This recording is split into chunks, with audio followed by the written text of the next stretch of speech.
Understanding Judaism and Zionism, thanks to Israel Shahak's book Jewish History, Jewish Religion. Chapter 4, The Weight of History, Major Features of Classical Judaism. Let us therefore ignore those dark ages, and for the sake of convenience begin with the 2 centuries, 1200, for which abundant information is available from both internal and external sources on all the important Jewish centers, East and West. Classical Judaism, which is clearly discernible in this period, has undergone very few changes since then, and in the guise of Orthodox Judaism, is still a powerful force today.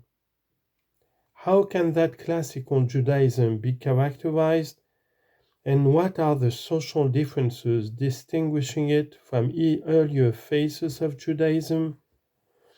I believe that there are 3 such major features. First, classical Jewish society has no peasants,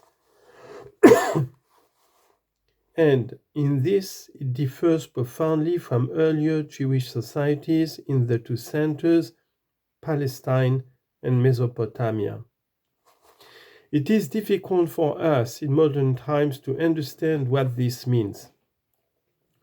We have to make an effort to imagine what serfdom was like, the enormous difference in literacy, let alone education, between village and town throughout this period. The incomparably greater freedom enjoyed by all the small minority who were not peasants, in order to realize that during the whole of the classical period, the Jews, in spite of all the persecutions to which they were subjected, formed an integral part of the privileged classes. Jewish historiography, especially in English, is misleading on this point, inasmuch as it tends to focus on Jewish poverty and anti-Jewish discrimination. Both were real enough at times, but the poorest Jewish craftsman, peddler, landlord, steward, or petty cleric was immeasurably better off than a serf. This was particularly true in those European countries where serfdom persisted into the 19th century, whether in a partial or extreme form. Prussia, Austria, including Hungary, Poland, and the Polish lands taken by Russia.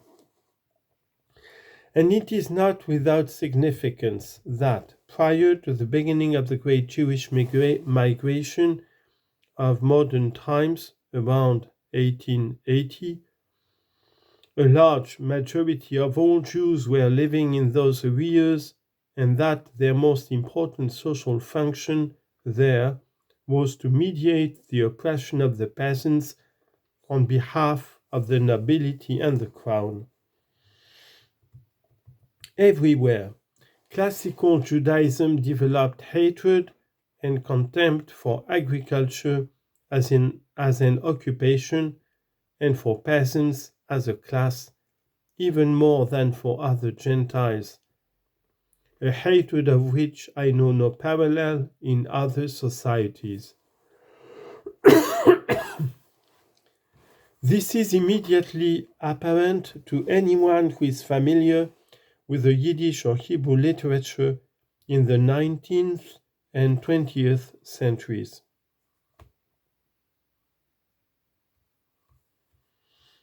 Note: Nobel Prize winners Agnon and Bashevis Singer are examples of this. But many others can be given, particularly Bialik, the national Hebrew poet, In his famous poem, My Father, he describes his saintly father selling vodka to the drunkard peasants who are depicted as animals. This very popular poem, taught in all Israeli schools, is one of the vehicles through which the anti-peasant attitude is reproduced. End of note. Most East European Jewish socialists, that is, members of exclusively or predominantly Jewish parties and factions, are guilty of never pointing out this fact. Indeed, many were themselves tainted with the ferocious anti-peasant attitude inherited from classical Judaism.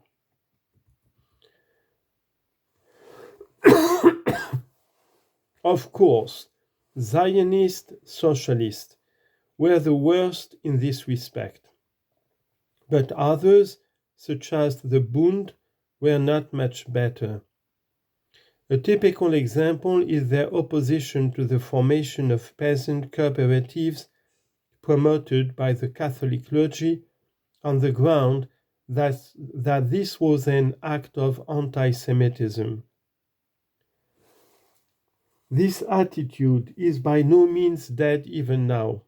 It could be seen very clearly in the racist views held by many Jewish dissidents in the USSR regarding the Russian people, and also in the lack of discussion of this background by so many Jewish socialists, such as Isaac Deutscher.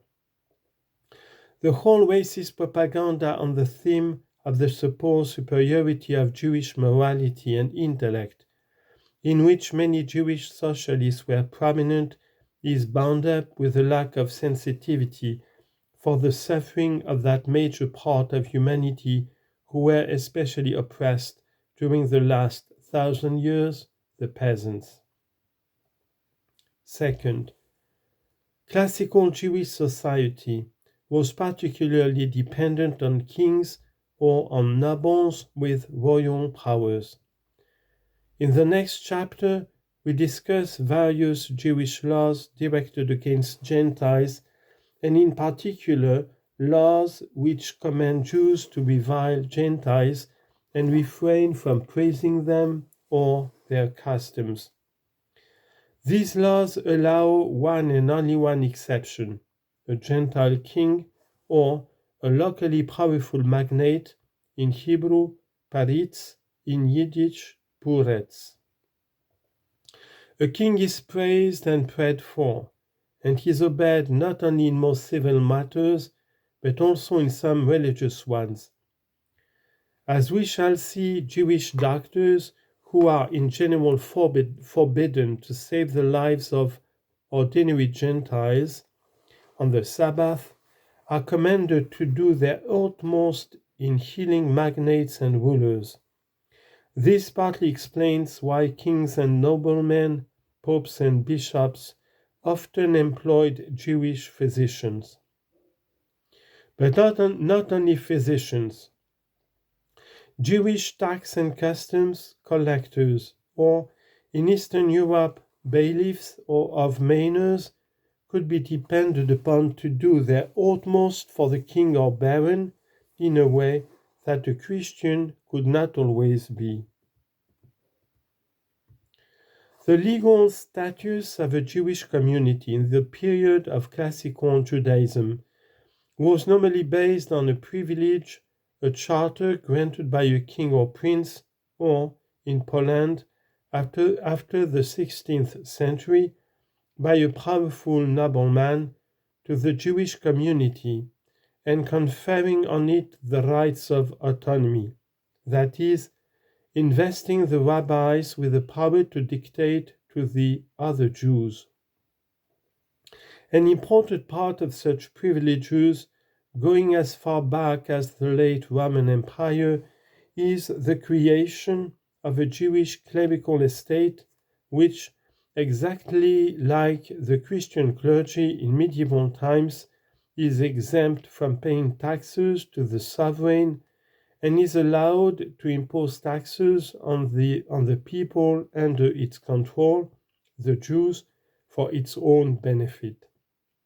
It is interesting to note that this deal between the late Roman Empire and the rabbis antedates by at least 100 years the very similar privileges granted by Constantine the Great and his successors to the Christian clergy.